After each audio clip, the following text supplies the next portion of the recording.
Today we're talking about one of our favorite rom-coms, 10 Things I Hate About You. Bianca can't date until her older sister Kat does. The problem is that Kat has no interest in dating. The new kid in town, Cameron, decides to play matchmaker by setting Kat up with Patrick so he can go on a date with Bianca. Let's see if his plan works.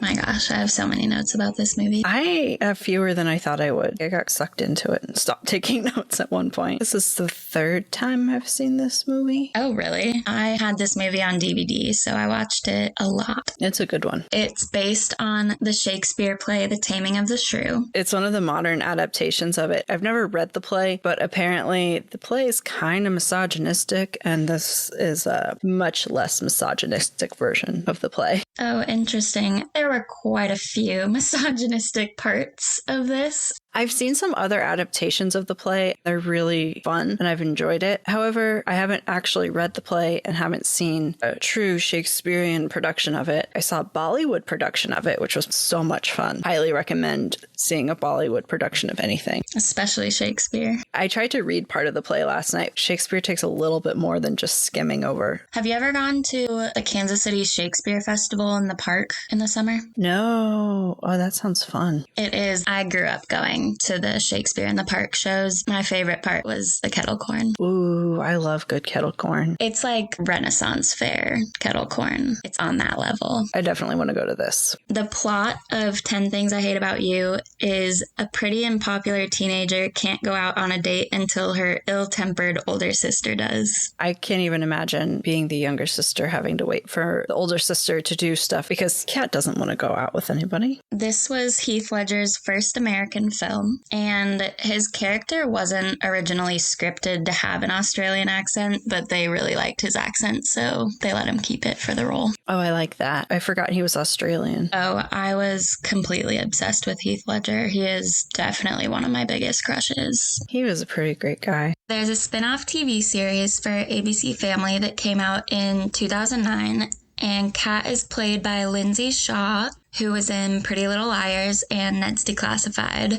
Megan Martin plays Bianca, and I only know her as the villain from Camp Rock. That's the one with the Jonas Brothers, right? Yes. Oh, and the dad reprised his role, so he plays the dad in the TV show too. I could imagine if this was made into a TV show, it wouldn't have the same engagement power as a movie. I was reading that the cast of the movie were so close, and the director kind of attributes that to the success of the movie. So when you put a different cast into the TV show, I feel like it loses a lot of what attracted people to the movie. Oh, I could see that. That's cool that they got so close. Yeah. They said they all had really similar outlooks on life, so they all bonded very quickly. If anyone's wondering, where are they now? Andrew Keegan, who plays Joey Donner, started a spiritual community, also known as a cult, called Full Circle, where he passionately seeks to inspire and empower the community to co-create a better world. I feel like that mission statement is something that his castmates would agree with, so I'm really curious what they all think about his newly founded religion. Oh, I wonder too. In the opening scene, we see the skyline of Seattle and the cast names, while 1 Week by Bare Naked Ladies plays. The whole movie was shot in Seattle, except for the shots at the high school, which is in Tacoma. They didn't have any sets. They shot at all real places, which I thought was really cool. The names that are coming across the screen, Julia Stiles plays Kat, and I think I only know her from this movie and The Prince and Me. I know her from this and Save the Last Dance. And then Heath Ledger, I'm pretty sure I've seen most of his movies, if not all of them. There was a while where I was working through his IMDb movie list. Oh, nice. I have not seen any of his films except for this and Batman. Well, we should seriously consider watching A Knight's Tale because I have a big crush on him and also his romantic interest in that movie. He's in a movie that I didn't see, but I love the music from. It's called I'm Not There. It's about Bob Dylan, and a lot of different actors portray him throughout different stages of his life. And then all different artists do covers of his music for the soundtrack. It's really interesting to hear not Bob Dylan singing Bob Dylan songs. Maybe I should listen to that soundtrack. I took a rock history music class, actually 2 of them, in college. So I tried really hard to like Bob Dylan, but couldn't do it. I don't like his voice. So maybe I should listen to his music being sung by other people. If you like Bob Dylan songs but don't like Bob Dylan's voice, highly recommend the soundtrack for I'm Not There. It's hard if you don't like someone's voice. Joseph Gordon-Levitt has also been in a lot of movies, including one of my favorite rom-coms, 500 Days of Summer. He was so little in this. They all look so young. He was 18. Oh, interesting. How old was Julia Stiles? She was also 18. Okay. They dated while filming. It was speculated by everyone that Heath Ledger and Julia Stiles were dating during filming, but it's been confirmed by people who worked on the movie that it was actually Joseph Gordon-Levitt and Julia Stiles who were dating. Oh, cute. That's adorable. Talking about ages, Gabrielle Union was like 26 when they filmed this. Oh, wow. She doesn't age. Not at all. You could put her and Paul Rudd in a movie. It could be any time period. They should do like a Benjamin Button style movie with Gabrielle Union and Paul Rudd and just have them play themselves through all the ages. She's so cool. She's married to Dwayne Wade. They have a daughter who's transgender, and I really appreciate their advocacy about it. It's cool to see them publicly support her and set an example of accepting your kids for whoever they are. That's awesome. I know Gabrielle Union from Bring It On. That was my intro to her. Also, she's in Deliver Us from Eva, which I haven't seen, but is definitely on the list of rom-coms for us to watch. Isn't that one also an adaptation of Taming of the Shrew? Yeah, it must be, because the plot says a guy gets paid to date her. The tagline says, "Lead us into temptation, but deliver us from Eva." That's funny. So we find out that the Bare Naked Ladies song is coming from a blue convertible filled with teen girls, and Kat pulls up next to them in her red oldies car, which was actually Heath Ledger's car, for real. But she pulls up next to them blasting Bad Reputation by Joan Jett and the Blackhearts, which is also the theme song for Freaks and Geeks. I became acquainted with that song from Shrek. Oh, I don't even remember that. Shrek has a very good soundtrack.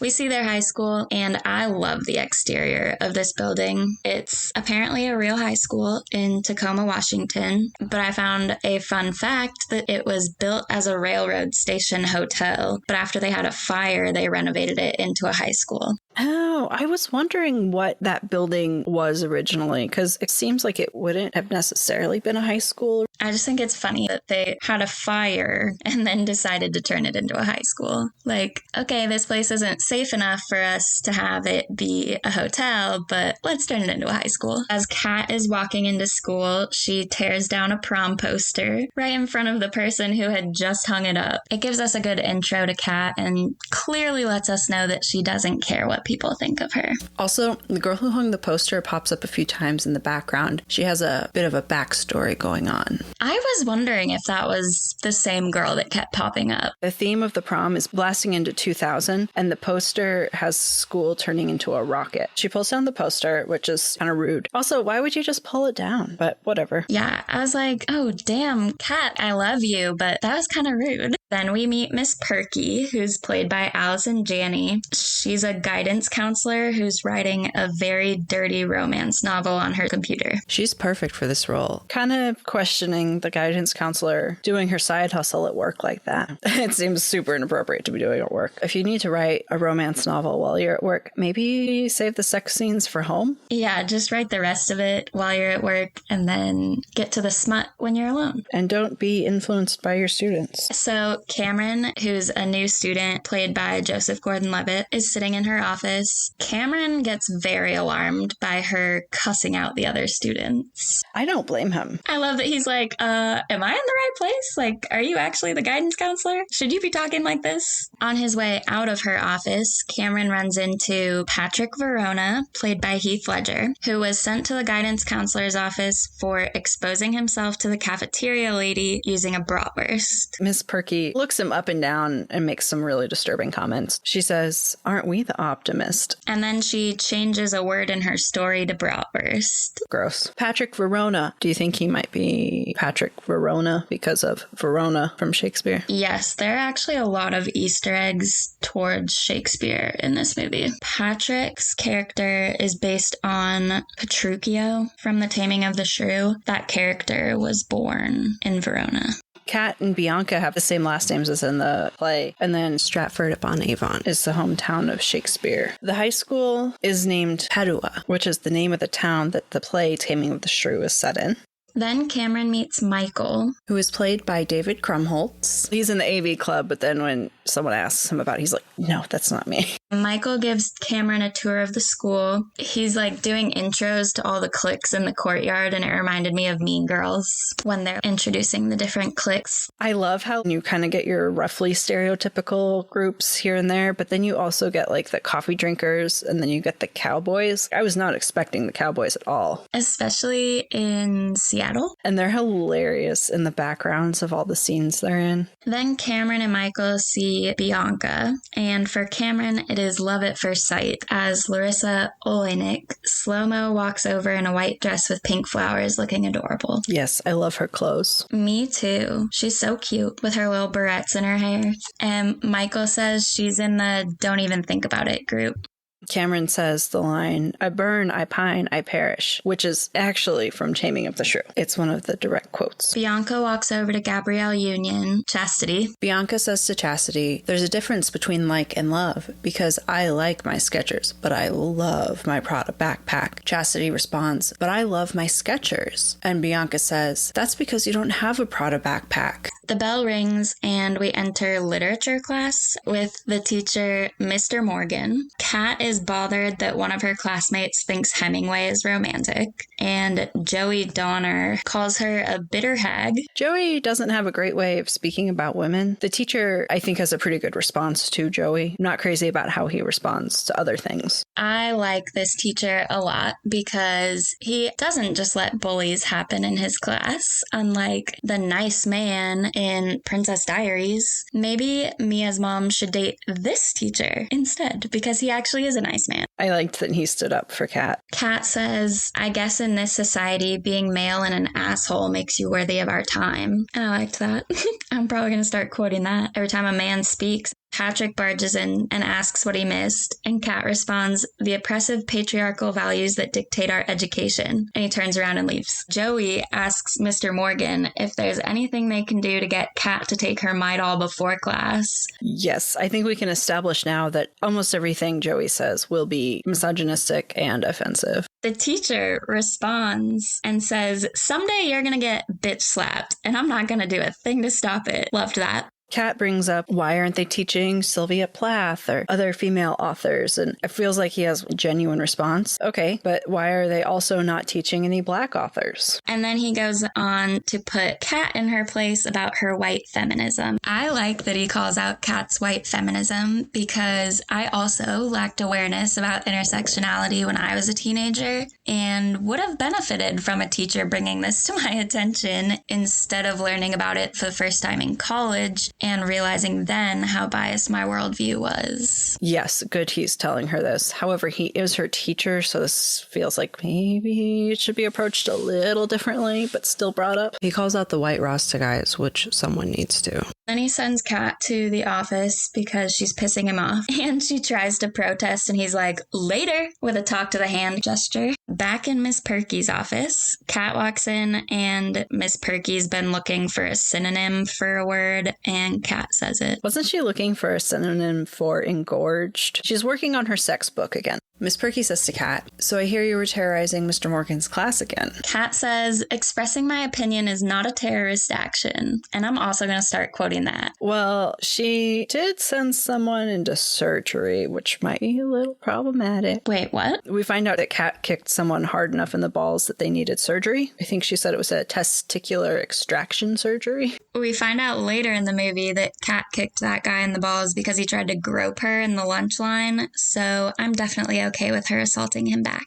Yeah, he's lucky that's all that happened to him with doing something so horrible. It's very warranted to kick people in the balls sometimes. Also, I like that Kat is sticking to the fact that this guy kicked himself in the balls. Miss Perky calls Kat a heinous bitch. Yep, probably should not be working in a school system. I think once her romance novels take off, she should probably quit being a guidance counselor. Yeah, she needs to get out of there quickly. In the courtyard, Joey and I don't know who this other guy is, they're scoping out Chastity and Bianca and say virgin alert, which is gross. His friend looks way too old to be in high school. Behind Joey and his friend, the cowboys are eating beans from a can. Cameron and Michael are in the courtyard admiring Bianca. Cameron decides he's going to apply to be her French tutor, even though his character doesn't speak any French. Joseph Gordon-Levitt, the actor, is actually fluent in French. Oh, wild. Chastity says, "I know you can be overwhelmed and you can be underwhelmed, but can you ever just be whelmed?" And I have also wondered about this, so if anybody knows why you can't just be whelmed, please let me know. Bianca says, "I think you can in Europe, so maybe you have to go back to Europe to find out." Any Europeans, call in, let us know.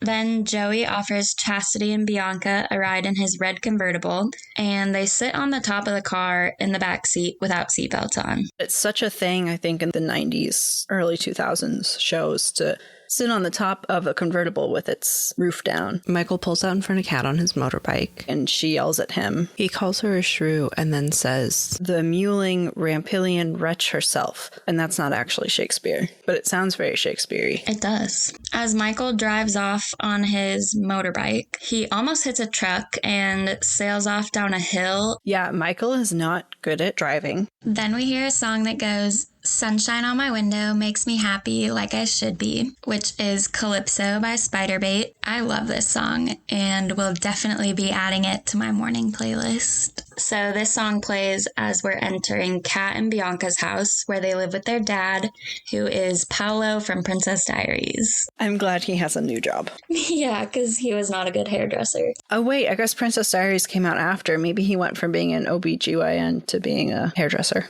Quite a career change. Also, we get a very different view of a father who works with baby delivery and no mother around, because we also have that situation in To All the Boys I've Loved Before. Yes, it was interesting to see how much of a contrast there is between this father, who's an OBGYN, and Dr. Covey from To All the Boys, because this one, his line of work has made him so scared about his daughters getting pregnant. It's cool. Dr. Covey is okay with his daughters having sex. He understands it's going to happen, and he prepares them to avoid getting pregnant. I'm not a fan of this dad, but he has this massive fear of his daughters growing up. And I think that plays into this too, because in our society, people view sex as a sign of becoming an adult. I don't think he wants his daughters to grow up at all or change, and clearly doesn't handle it well. Dr. Covey's like, "I don't want you to, because I don't want you to grow up, but I know you're an adult. Here's the stuff. Be prepared." Yes, Kat is reading The Bell Jar by Sylvia Plath when her dad gets home, and he says, "Hello, Katerina, make anyone cry today?" And she says, "Sadly, no, but it's only 4:30.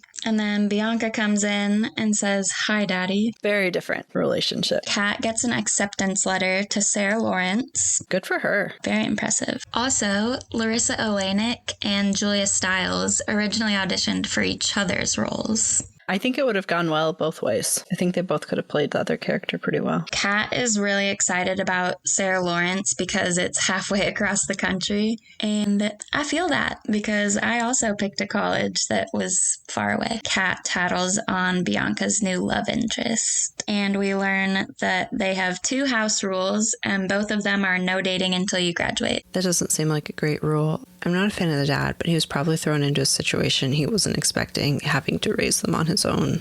But he's not handling it great.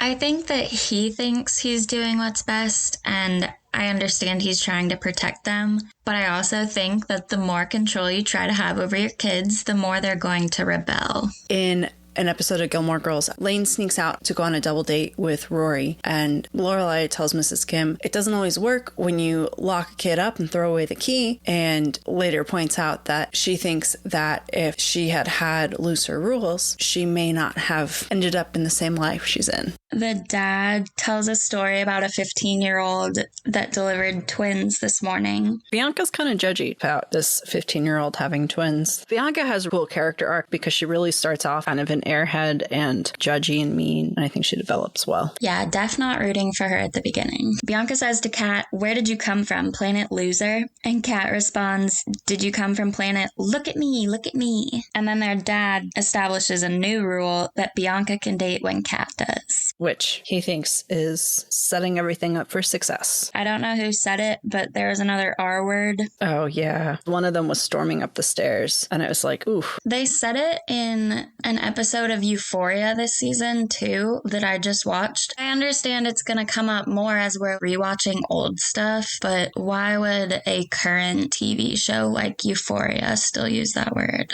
I don't know. I feel like there's an argument that if you want it to reflect reality, some people still use it, but then at the same time, if you want to change how people use words, you start with the media for our generation and the youths. So, like, why not start there? Yeah, especially since Maddie is the character in Euphoria who said it. She's idolized by a lot of people. A lot of people look up to her as a character, I think. And so it's weird that you'd have someone so influential say that. Right, or even have another character call her out for using that word. Well, there was a character that called her out afterwards. But still, stop using that word. It's going to show up a lot, probably, in these movies, like you said, as we rewatch them. For everyone writing a script right now, just leave it out. Cameron is tutoring Bianca in French and asks her out to get French food, like, immediately. I thought it was cute that he asked her out right away. He was clear about what it was, which we've had some issues with other men in these movies not being clear about it being a date. He's made it clear that he's interested in her, and I was very proud of him. Yeah, maybe get to know her, but you can do that on the date. It's fine. Now that you're saying that, I do appreciate the clarity and being upfront with his intentions. It just felt very soon for him to ask her on a date. Yeah, honestly, I think he was just excited. Also, for plot, it was very important for him to ask her on a date early. But yeah, having just met her, maybe speak to the person a little bit first. Get to know her a little bit instead of just asking her out because you think she's hot. But at least he was honest about his intentions. She mistakenly calls him Curtis. And Calvin. And he only corrects one of them. She says she can't date him because of her sister. And Cameron says, I'm sure there are plenty of guys willing to date difficult women.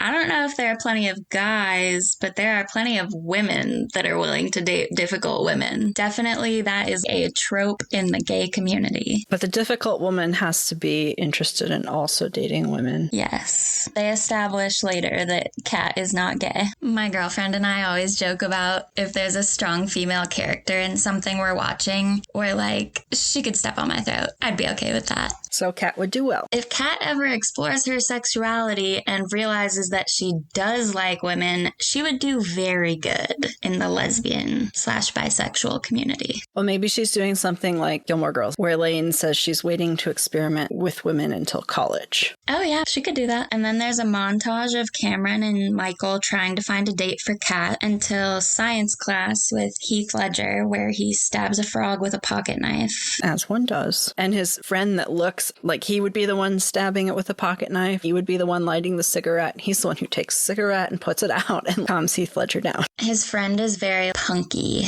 I thought it was funny because people who are given the punk appearance in movies like this tend to be the ones who would stab the frog or light a cigarette in the classroom. But in this case, he's the one trying to keep Patrick out of trouble. Mm-hmm. Patrick plays with the flames of the Bunsen burner and sticks his fingers in there, which was improvised. That was all Heath Ledger. Oh my gosh. That's such an iconic scene. I love learning when things like that were improvised. They go to wood shop where Cameron approaches Patrick and Patrick drills a hole in Cameron's French book. So Cameron and Michael regroup and come up with a new plan. Cameron says they could pay Patrick to date Kat, but they have no money. So Michael suggests suggests finding a backer, someone with money who's stupid. Someone who's stupid with money leads them right to Joey. Michael is bold and slides into a seat at Joey's lunch table and proposes that he fund their plan so he can get Bianca to go on a date with him, all while Joey is drawing a penis on Michael's cheek. Yeah, Joey's really gross. Joey approaches Patrick on the soccer field and asks him to date Kat and that he'll pay him $20. And then Kat body slams a girl on the soccer field and Joey raises it to $30. But Patrick does the math for him and lets him know that $50 is the minimum it will cost him to take her out. So they agree on that price. Patrick walks up to Kat and says, "Hey there, girly." Very smooth. They banter, he asks her out, and she turns him down. Bianca and Kat are getting ready. Bianca is wearing pearls, and we find out that those were their mother's pearls. We also find out in this scene that their mom left 3 years ago. Bianca and Kat are talking about Kat being too hostile, and Kat says, "I'm not hostile, I'm annoyed." And I was like, preach, girl. So Kat says, "You don't always have to be who they want you to be, you know." And Bianca says, "I happen to like being adored." Have an idea for a podcast but don't know what to do next? Check out Buzzsprout. You'll be a pro in no time. They provide tons of information about podcasting and list your show on all major podcast platforms. You can track your stats, get a free podcast website, and so much more. We love using Buzzsprout. It's easy to use, and if you follow the link in our show notes, you'll get a $20 Amazon gift card after 2 months of a paid plan. Having a successful podcast is easy when you have the right partners.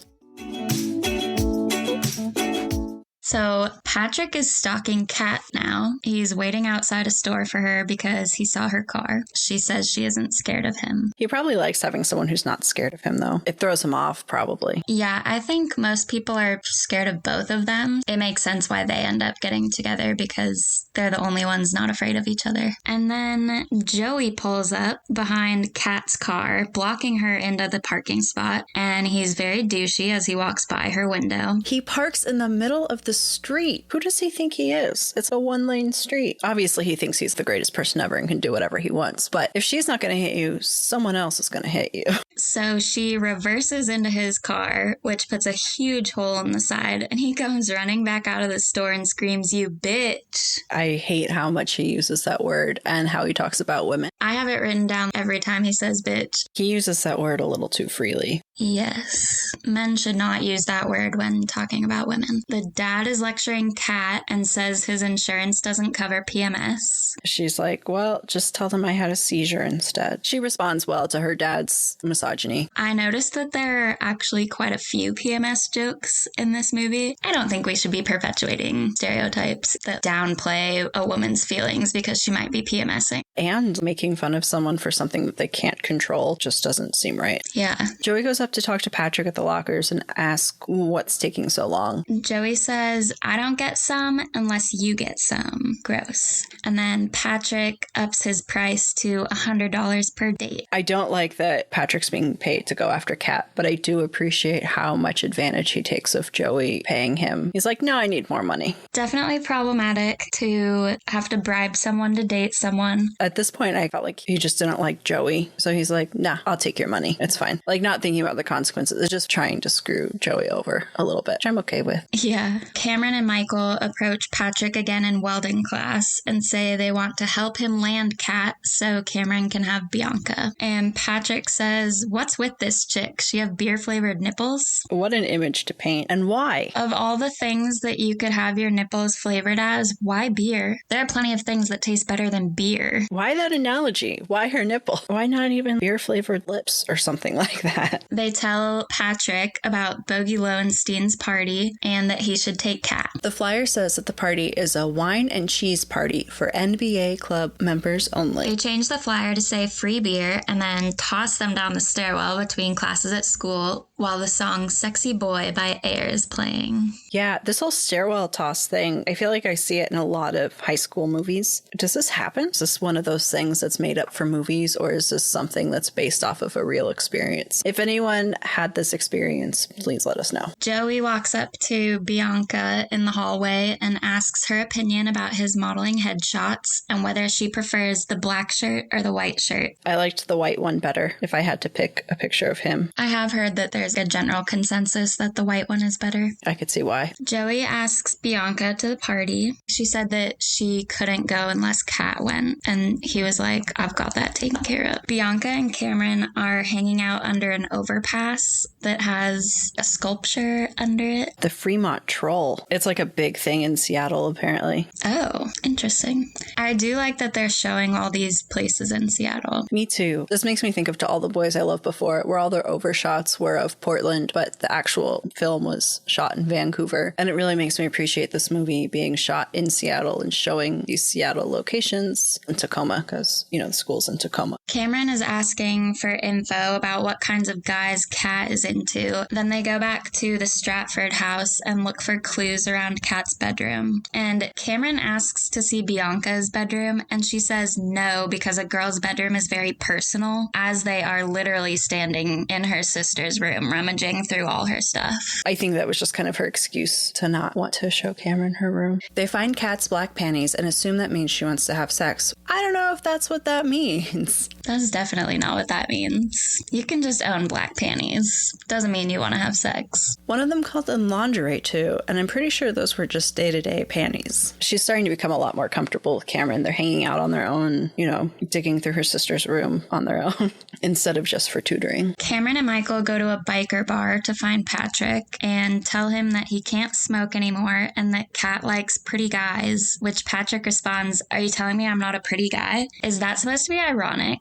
Because Heath Ledger is very pretty. My girlfriend doesn't like him because he's so pretty. Maybe it's just that Joey's got that slicked back, everything's in the right place, pretty thing going, and Heath Ledger's got the rugged edge to him, and he's obviously gorgeous. That makes sense. I guess I personally wouldn't call Joey pretty. I'd say like smarmy or slimy or something. They list off some of the things that Kat likes: Thai food, feminist prose, angry girl music of the indie rock persuasion, and they give him a list of CDs. Cameron and Michael tell Patrick that Kat has tickets to a show at Club Skunk to see her favorite band, and Patrick says he can't be seen there. When he said that at first, I thought, did he like wrong somebody that works there or something? Because when we get to Club Skunk, he does know the bartender. Maybe he's been there before. And we see maybe he's just not the welcome type here. Yes, he's not the key demographic here. Even if it's not a lesbian club, it is definitely like a woman club.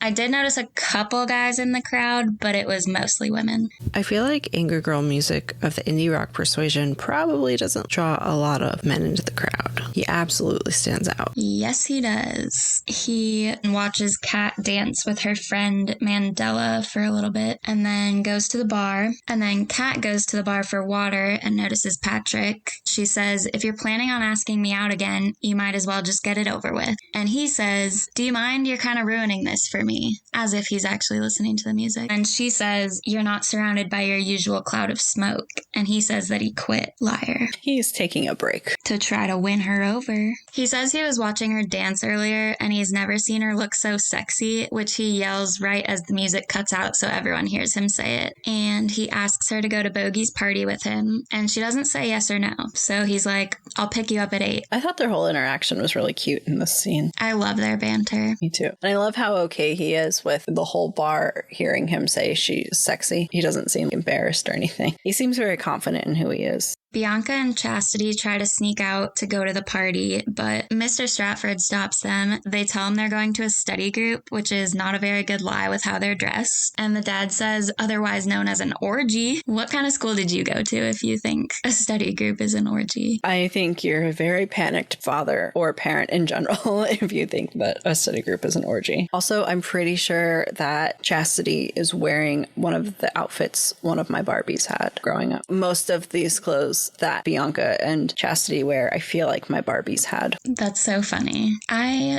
don't remember any of my Barbies clothes because I switched over to Bratz pretty early on, I think. I was obsessed with Bratz dolls. That was me with my Barbies. Nice. Chastity says, "Mr. Stratford, it's just a party." And he responds that hell is just a sauna. Although he's overprotective, he is also hilarious. Yeah, he is. He says Bianca can only go if Kat goes, so So Bianca begs Kat to go, and Kat agrees. And then the dad panics and makes Bianca wear the pregnancy belly. One of my favorite lines from this movie is when Patrick shows up to pick up Kat. She asks him, "What are you doing here?" He responds, "I told you I was going to pick you up." Then he looks behind Kat and asks, "Who knocked up your sister?" And before they leave, the dad says, "No drinking, no drugs, no kissing, no tattoos, no piercings, no ritual animal slaughters of any kind." And that's a well-rounded rule list for the night. These rules for the evening are reminiscent of Dr. Covey's party rules in To All the Boys I've Loved Before, when he says, "No drinking, no drugs, no hands."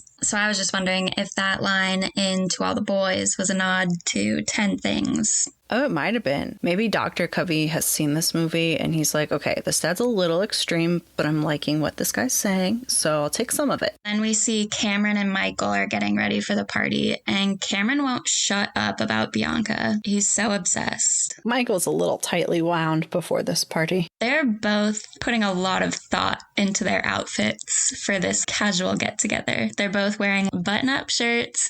Michael is considering wearing a tie. Cameron puts on a suit jacket. I understand they're nerds or whatever, but you're putting in too much effort here. It's a common trope for the nerds to be overdressed for high school parties, but I don't understand why. I think it's probably because in the movies they don't get invited to them, so they want to look their best and panic, and so they throw on their nicer clothes. That was my thought behind it. I guess that makes sense. Then we go to Bogey's house, and poor Bogey planned a quiet little night with his friends to smoke cigars in the parlor, and then literally their whole high school shows up for a party. I felt a little bad for him. Yeah, because before he's like, don't touch anything, and then suddenly a whole high school rolls in. Joey asks Kat if her sister is there, and Kat says stay away from her, and Joey says, "Oh, I'll stay away from her, but I can't guarantee she'll stay away from me." Literally everything he says is disgusting. It is. But then he gets so excited about there being a fight, which is pretty funny. He just drops everything. Bogey asks the fighters to take it outside, so they smash through the glass patio doors, which technically gets them outside. Bogey goes, "Thank you." That was a good Bogey impression. Kat tries to warn Bianca about Joey, but she doesn't want to listen, so then Kat takes a shot, and Patrick is like, "What are you doing?" She takes the shot and goes upstairs. At one point, the girl who was hanging the prom posters is really drunk. She goes up to Patrick and she's like, "Kiss me." He turns her to another guy and he's like, "Kiss him." And so she kisses him and the guy's like, "Thank you." We mentioned she has a plot line behind everything happening, and a lot of that happens at this party. Yes. Cameron tries to talk to Bianca, but she and Chastity are super uninterested, and then Joey sweeps them away, leaving poor little Cam looking dumbfounded. Yeah. Joseph Gordon-Levitt has a perfect face for the sad guy look. Now that I think about it, I'm thinking of Greg from The Bachelorette, where he just always looked sad, and then there's that whole montage of him just looking out into the wind, looking sad. Yes, I was gonna say Cameron is the perfect sad boy, just like Greg. Yes, but Greg was trash and Cameron's not, so that's good. Yes, Greg was absolute trash. Joey is talking to Bianca about all of his modeling gigs and showing off his poses, which all look the same. Yes, and Bianca is getting very bored. Yes, thankfully she's coming to her senses and starting to lose interest in Joey. I love that Joey's showing off his moves and he's like, "Can you see the difference? This is swimsuit, this is underwear." And she's like, "What?" He just turns into some person off camera and he's like, "I'll show you." And he does it to some random person who's probably not interested in that. At this point, Kat is super drunk and hops up on a table to dance. This dance scene helped Julia Stiles land the role in Save the Last Dance, which is confusing to me because I feel like this is drunk white girl dancing. I'm not saying she's a bad dancer, it just doesn't seem like it would help her land a dancing role. Maybe there's something that like how she moved that indicated she'd be really good at being a ballet dancer because she can do this kind of extension or move in a very fluid way. Maybe it showed that she had rhythm. Then she hits her head on the chandelier and falls off the table, but Patrick catches her and takes her outside for some air. He's very concerned about her. I'm glad she has someone looking out for her. So once they're outside, Cameron pulls Patrick aside and says the plan is off because Bianca is only interested in Joey. And Patrick gives him a little pep talk and asks if this girl is worth all the trouble. And if so, don't let anyone convince you that you don't deserve what you want. Go get her. That was a really solid pep talk. Then Patrick takes Kat to some swings, and again, I love their banter here. I'm definitely a sucker for enemies to lovers tropes. And they have a sweet moment where she notices the green in his eyes before throwing up on his shoes. Always nice to have a sweet moment before that. Joey asks Bianca to hang out after the party, but she lies and says her curfew is soon. But Chastity still goes. Chastity becomes a not so great friend at this point. Yeah. Bianca asks Cameron for a ride home, and Patrick gives Kat a ride home. On the car ride home, Kat is talking to Patrick about wanting to start a band. She says, the only thing people know about me is that I'm scary. Patrick responds, well, I'm no picnic myself. Kat says her dad wants her to be someone she's not, specifically Bianca. And Patrick says, no offense, I know everyone digs your sister, but she's without. Kat says, you're not as vile as I thought you were, and leans in for a kiss, but he pulls away because she's wasted. And he says, maybe we should do this another time. And she takes that rejection very hard and storms into the house. I get why he doesn't want to kiss her when she's really drunk. Yeah, he's trying to be good, not take advantage of her while she's drunk, and make sure that she's in her right mind when they have their first kiss. Yeah, he's setting boundaries, which when you're drunk, it's really nice if you have someone who cares about you enough around to set boundaries. Yeah. Cameron and Bianca pull up as Patrick leaves, and Cameron confronts Bianca about using him and lists off all the things he did to try to get her attention, which she then kisses him. I don't really like this. It's sweet, but you shouldn't have to list off all the ways that you've been nice to someone to get them to like you or notice you. I think he's hurt and not handling it well, which is a theme in these rom-coms. Also, doing all those nice things for someone doesn't mean that they owe you anything. Right. Oh, this is like when we talked about how nice guys that call themselves nice guys aren't really nice guys, because you're not being a nice guy if you're expecting a return from your niceness. If your niceness has ulterior motives, you're not actually nice. I think he's thoroughly entranced by her and wants to get to know her and obviously date her, but he needs to get to know her a little bit. This isn't the way to go about it. And the kiss really surprised me. It didn't feel like the right vibe for a kiss. I was a little surprised by the kiss, but I think that maybe she just appreciates the contrast between him and Joey, because Joey is so full of himself and doesn't pay any attention to Bianca. So maybe when Cameron is listing off all these ways that he has been paying attention to Bianca, she feels seen. I would choose Cameron over Joey. So I'm glad that she is also making that decision. Yeah, Cameron wants to get to know who she is as a person, and where Joey just wants arm candy. Back at school, Kat walks into class and everyone has something to say about her dance. Yes, they do. And the teacher could care less about it. And then the teacher raps some Shakespeare, but it wasn't really rap. It was more like a poetry slam, but it's very compelling the way he says it. He reads it in iambic pentameter. He gives them all an assignment to write a sonnet, which Kat actually really likes and wants some clarification on, but the teacher thinks that she's sassing him, so she gets sent to the office again. This came up on another TV show that I watch. Someone is trying to be serious about something, but they're so sarcastic all the time, no one believes them. Yeah, Kat is so typically sarcastic and not interested in anything that I could see why the teacher thinks that her being genuinely excited about something is just another form of her joking. In the hallway, Cameron sees Bianca and they smile as they pass each other. I thought that was a cute little moment they shared. Michael goes to talk to Mandela. He quotes Shakespeare to her. Which is perfect because she is in love with Shakespeare. Yes, her entire locker is decked out in Shakespeare stuff. On the soccer field, Patrick and Cameron are talking. Michael comes up and they talk about how Kat probably needs a day to cool off. And then she kicks a ball at them. So they're like, maybe 2 days. Kat and Mandela are talking about prom, and Mandela wants to go, but Kat talks her out of it. I was so disappointed by that. Support your friend wanting to do something. Just because you think it's lame doesn't mean your friend is lame for wanting to do it. Something that my girlfriend and I say a lot to each other is, don't yuck my yum, which this is a good scenario that Mandela could have said that, just to like give Kat a little check. Kat says, we're making a statement, and Mandela says, oh goody, something new and different for us. In archery class, Joey goes to talk to Bianca about prom, and Bianca's like, well, I can't go unless Kat goes. And Joey's like, I've got a plan for that. He thinks he's still in her good graces. Also, Bianca shoots someone with an arrow, and everyone's really calm about it, and Chastity finally goes to run over to see if he's okay. I actually just saw the meme of that scene, which I didn't notice when I was watching the movie, but Chastity runs over to check on the coach after he gets shot in the butt, and then she runs away like she's going to get help, but the camera pans and you see her just like stop running and turn around.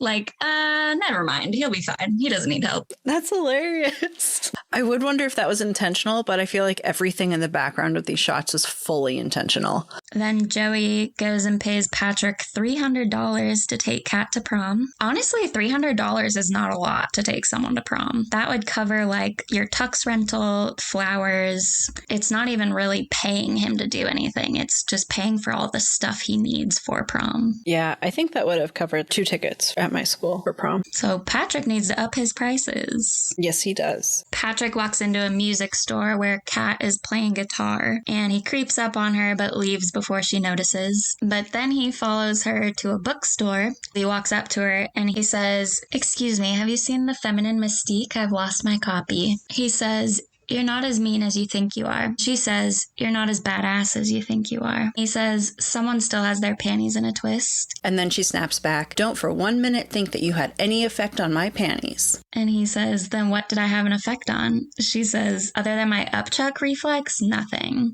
In the cafeteria line, Patrick is talking to Cameron and Michael. They come to the conclusion that he needs to embarrass himself to get back in Kat's good graces. Because she's feeling embarrassed, so he needs to embarrass himself also. Cameron says, "Sacrifice yourself on the altar of dignity and even the score." Patrick at this point clearly likes Kat, so he's absolutely willing to do it. In the hallway, Patrick hands a wad of cash to a guy. We don't know what for yet. Then we see Kat playing soccer, and we hear Patrick come on over the intercom and start singing Frankie Valli's "Can't Take My Eyes Off of You." He doesn't only sing to her, he does a whole dance. He slides down the flagpole and dances on the bleachers, and it's really cute. It's so cute. This is one of the best rom-com scenes ever. They were going to do a different song for this originally, and then I think Julia Stiles suggested this song, and I'm so glad they did this. And this makes Heath Ledger the 3rd actor to sing this song prior to playing a Batman villain. That's such a weird coincidence. It really is. Apparently Christopher Walken and Michelle Pfeiffer were the other 2. Patrick's dancing along the bleachers, and then the school police come to take him away, and he runs, escapes, and dances some more, and then he ends up in detention with the teacher who got shot by Bianca's arrow. In detention, the teacher confiscates the pot and then some snacks. And then Kat comes in, and she's there to sneak Patrick out of detention. She starts by complimenting her coach and kind of coming on to him. And then she ends up flashing him. I mean, you do you, girl. But he stared at her boobs, I noticed. Maybe he was surprised for a second, but he just like looks. I mean, it distracted him, but it's kind of disturbing. But then Patrick sneaks out, and he and Kat are out on their little paddle boat. Patrick said, "I can't thank you enough for helping me sneak out of detention. I thought I was for sure busted when I was climbing out that window. I'll tell you, how did you keep him distracted?" And Kat says, "I dazzled him with my wits." AKA her tits. Kat says, "I don't like to do what people expect. Why should I live up to other people's expectations instead of my own?" Patrick replies, "So you disappoint them from the start and then you're covered, right?" Kat says, "Something like that." He responds, "Then you screwed up. You never disappointed me." So cute. And then they go paint ballooning, which looked really fun. This is such a cute date. And they kiss in the hay, their first kiss. We pick up with them on Kat's porch, and they talk a bit, and they kiss a bit. Patrick asks Kat to prom. She says no, but he keeps pushing. So she's like, "What's in it for you?" And he gaslights her, and then he starts smoking. He also tells her that she needs therapy, which if you're telling someone they need therapy, you don't tell them in that way. You set up a safe environment and suggest maybe they should look into talking to a therapist. Yes. If you weaponize telling people to go to therapy, they're more likely not going to go to therapy. Like if you use it as an attack, I mean. I think she would benefit from therapy just because she's got a lot going on in her life. I think it would be very helpful, but he's using it as a manipulation tactic, which is not cool. Not at all. It's not okay to do that. The next scene is Bianca and Cameron are studying French, and she asks him in French when he's going to ask her out, and he doesn't understand what she said. He's flipping through his French book that has a giant hole in it. She gets up and walks away. Then Mandela opens her locker and has been given a dress with a little note saying, "Oh, fair one, join me at the prom. I will be waiting. Love, William S." I thought that was a cute way to ask her to prom. Very cute. Indulge in her fantasy if you like her. Yeah, I think Michael's going to be a good match for her. And then Bianca asks her dad if she can go to prom, and he says no, since Kat isn't going. The dad is working out on the deck. The dad says, "You know what happens at proms?" Bianca says, "Yes, Daddy. We'll dance, we'll kiss, we'll come home. It's not quite the crisis situation you imagine." And he goes, "Kissing is what you think happens? I've got news for you. Kissing isn't what keeps me up to my elbows in placenta all day long." Gross. Very gross. Bianca says, when she's talking to her dad, "Can we for 2 seconds ignore the fact that you're severely unhinged and discuss my need for a night of teenage normalcy?" Dad says, "What's normal? Those damn Dawson's River kids sleeping in each other's beds and whatnot?" Bianca says, "Daddy, that's so not." And her dad cuts her off and says, "Got news for you. I'm down. I've got the 411, and you're not going out and getting jiggy with some boy.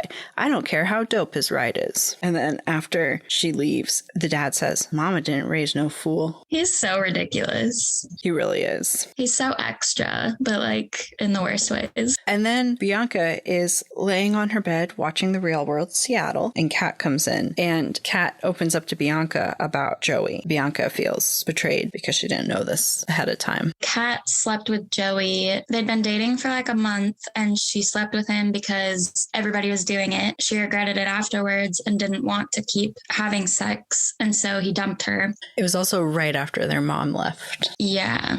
She said, "That was when I decided to never do something just because everyone else is doing it." Kat wanted to let Bianca make up her own mind about him, but Bianca brings up the point, "Why did you help Dad hold me hostage?" She thought she was protecting her. Even if she told Bianca, I don't know that Bianca really would have listened because she was so into Joey. And especially early in the movie, Bianca, I feel like, would have accused Kat of just making things up so that Bianca wouldn't date Joey. Bianca would be like, "Well, you're just jealous that the hottest guy wants to date me." I feel like at this point in the movie, Bianca's become more of a nice human. Kat ends up deciding to go to prom, so Bianca can too. And then we get to see that Cameron is the one picking Bianca up. I love Bianca's prom dress. This like satin cropped top with a tulle multicolored skirt. Very 90s. I really liked it. Oh, and Kat's prom dress is also very pretty. It's like a blue slip dress. I'm honestly impressed that they both had these around. I feel like prom dress shopping is kind of a big thing. Kat wears their mom's pearls. Oh, I didn't notice that. I'm assuming Bianca let her wear them as a thank you for going to prom. Or maybe they'll share them because Bianca did just take them. At the prom, Kat goes and finds Patrick, and he still doesn't want to tell her about his ulterior motives, which makes sense because he likes her. And now he's probably like, whoops, I did a bad thing. I feel like it's usually better to tell someone sooner rather than later. Yeah, it's better for you to tell her that that happened instead of letting it come out and having her hear it from someone else, because then it seems like you were keeping it from her. Yeah. Like if you recognize that what you did was wrong, you should probably bring it up to her and be like, "Hey, so this is why I initially started talking to you, and I was an idiot for doing that because I'm actually super into you now and couldn't care less about Joey's money." You want to go spend it on something together? Kat apologizes for questioning his motives, and he still doesn't tell her. That would have been a great time to tell her. Joey shows up at Bianca's house, and the dad's like, "No, I'm not having this," and slams the door in his face. And Michael shows up for Mandela, just in Shakespearean style garb that's tailored to the time. The song "Cruel to Be Kind" comes on, and it's the same woman who is singing at Club Skunk, who is Kay Hanley from Letters to Cleo. And it's Kat's favorite band. Patrick says he pulled in a favor. One of her complaints about prom was that it's usually a shitty band, and so it was sweet that he cared enough about her to make her prom experience good, even though she didn't want to go, and he kind of talked her into it. Also, it never clicked in my head. I know who Letters to Cleo is by name because of Parks and Rec, but it turns out I have listened to a lot of their music, or at least their covers of songs. Did they mention watching them on Parks and Rec? Yeah, Ben is obsessed with them. So when he goes into his depression phase and starts making claymations, he's wearing his Letters to Cleo t-shirt. And then at the big music festival that they throw, Letters to Cleo performs at it. And he's like, I love you, Kay Henley, backstage. That's so funny. I don't remember that at all. I may or may not have watched that show too many times. Bianca and Chastity run into each other in the bathroom. Bianca is surprised to see Chastity there. And Chastity says, oh, I know you didn't think you were the only sophomore at the prom. Joey just picked me up. So Chastity was Joey's second choice, which sucks for her. She also says, just so you know, Joey only liked you for one reason. He even had a bet going with his friends. He was going to nail you tonight. It's a very hurtful thing to tell your friend. Yeah, I think their friendship's over. As a friend, it is good to let your friend know that there is a bet going on about her, but you can do it in a gentler way where you're looking out for her instead of trying to hurt her. Bianca, very disturbed, runs away, according to the script. I don't blame her. I would be disturbed by that too. So then we have the big blow-up scene where Joey confronts Patrick and Kat overhears that Joey was paying Patrick to date her. Kat says, nothing in it for you, huh? Because she was right to be suspicious and he gaslit her. Her overprotective senses were absolutely right in this situation. And then Joey calls Bianca a bitch and Cameron tries to defend her and gets punched to the ground. I love this because Bianca comes over and she punches Joey once for Cameron, once for Kat. And then she knees him in the groin for herself. I like that she makes sure to include herself in there. I love that she's become tougher too. She's not as concerned about appearing perfect and pretty. She's going to stand up for herself and her friends, which I don't think she would have done at the beginning of the movie. I don't think so either. And Kat and Patrick, we pick up with them talking about everything that happened. They're fighting outside the ballroom and he pulls her in for a kiss. Yeah, this is not the time to kiss her. Absolutely not the time. He made a good judgment move before in the car, not kissing her when she was drunk. Why can't he make a good judgment move now? And then he's sad as she runs away, and Bianca looks like she's sad for them. I'm reading the script, and it said that Bianca comes running from behind Patrick, sees what's happened, stops, and she seems guilty now for dragging Kat to the prom and into this mess. I read her look differently. Same. And the next day, Kat is on the porch, and Bianca is talking to her and asking if she'll go sailing with her and Cameron, which I thought was really cute. They're getting their sailing date in. I thought it was sweet that Bianca thanked Kat for going to the prom because it really meant a lot to her. Kat is telling their dad about the dance and how Bianca punched Joey in the face. Kat was expecting their dad to be upset, but he says he's actually impressed. I'm glad he knows that Bianca can stand up for herself. And he says, fathers don't like to admit it when their daughters are capable of running their own lives. It means we've become spectators. Bianca still lets me play a few innings, but you've had me on the bench for years. And when you go to Sarah Lawrence, I won't even be able to watch the game. I thought that was kind of a sweet analogy. I don't agree with his decisions as a parent, but I do think he's doing what he thinks is right. Yeah, and I think this scene makes it more clear that he's just scared of his daughters growing up and just not handling it well. Yeah.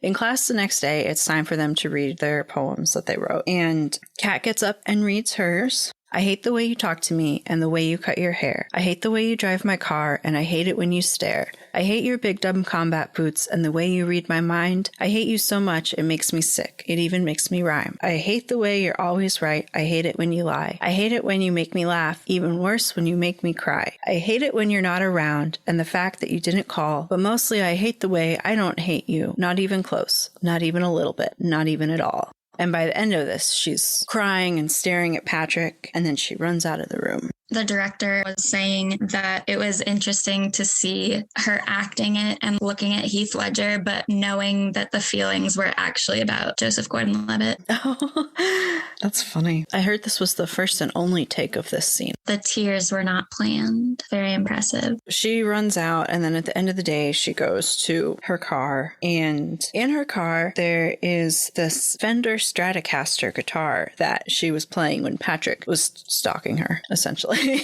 But when he wanted to come talk to her and didn't. He bought it for her using the cash that Joey gave him. He says, I thought you could use it when you start your band. Besides, I had some extra cash. Some asshole paid me to take out a really great girl, which is very sweet.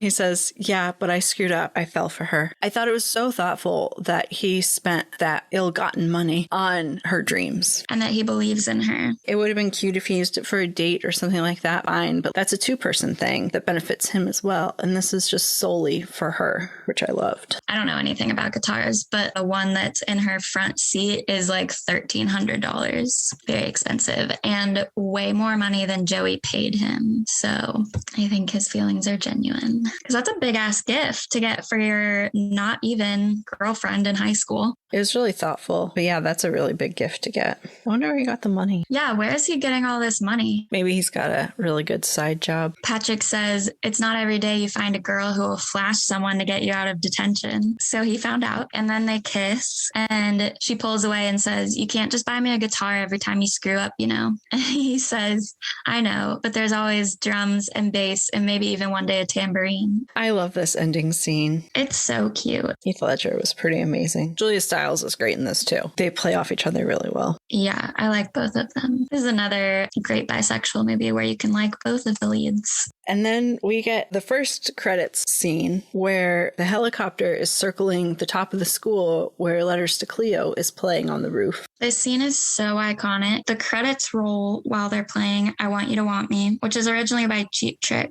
but Letters to Cleo is doing a cover. This shot where they're playing on a very small patch of the roof, they filmed this using a helicopter, and Kay did an interview where she said that they told her it costs $500,000 every time the helicopter takes off. And so there was like a lot of pressure for her to get it right on one take. That's a lot of pressure. Also, while the credits are playing, Joseph Gordon-Levitt's name is wrong in the credits. They put the dash between his first two names instead of the last two. So it's like his first name is Joseph Gordon. I wonder why they did that. Probably just a fluke. So while this song is playing and while the credits are rolling, they show some outtakes and bloopers. And they also show a deleted scene where Kat is mad at Bianca for being part of the plan for Patrick to be bribed to date her. Is that the one where they turn the corner and Miss Perky and some guy are intensely making out? Yeah, Kat's dragging Bianca down the hall and she's like, how could you do this to me? I'm going to need so much therapy. I thought the outtakes in the credits were pretty funny for the most part. I really liked the Kat and Heath Ledger in the car one where he surprises her and they kiss, and then he's like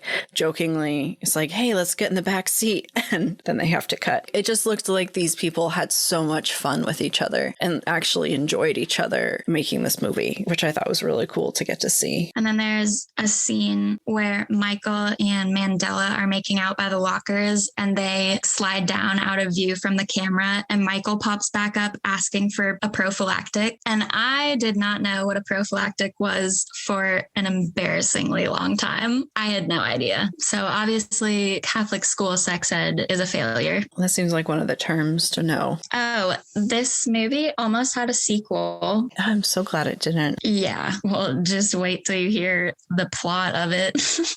They started filming in 2013 and it was called 10 Things I Hate About Life. The two main people in it were Evan Rachel Wood and Thomas McDonnell. I don't know his name, but I recognize him from The 100. And Evan Rachel Wood, I first saw her in Across the Universe. Oh, I love that movie. The plot is that these two individual people are each going to unalive themselves at the same place, and they meet each other there, end up falling in love, I guess, and decide to not die anymore. But they started filming this movie. The studio claims that Evan Rachel Wood quit, and Evan Rachel Wood claims that the studio stopped paying her, so she obviously stopped working. But that's why the sequel didn't ever come to light. If there's going to be a sequel, I'd hope it'd be one about Kat and her band on tour after she's graduated from Sarah Lawrence and is living her best life.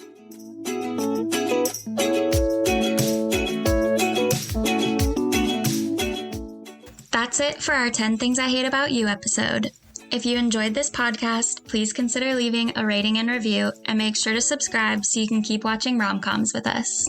Our next episode will be a recap of 27 Dresses, where a perpetual bridesmaid struggles as her sister's maid of honor because she's in love with her sister's fiancé. See you then, Lovebugs! Our song pairing for this movie is 7 Things by Miley Cyrus. This song definitely has a 10 Things I Hate About You list vibe to it. The refrain is a list of 7 traits the singer hates about her ex, which is pretty similar to Kat's list of 10 things. Then Miley Cyrus also lists off the 7 things she likes about him, which is cute, and I kind of wish that Kat had done a little refrain of the things she actually liked about Patrick. This is long brown hair Miley Cyrus era, and it sounds like this may have been about Nick Jonas. Oh, it's totally about Nick Jonas.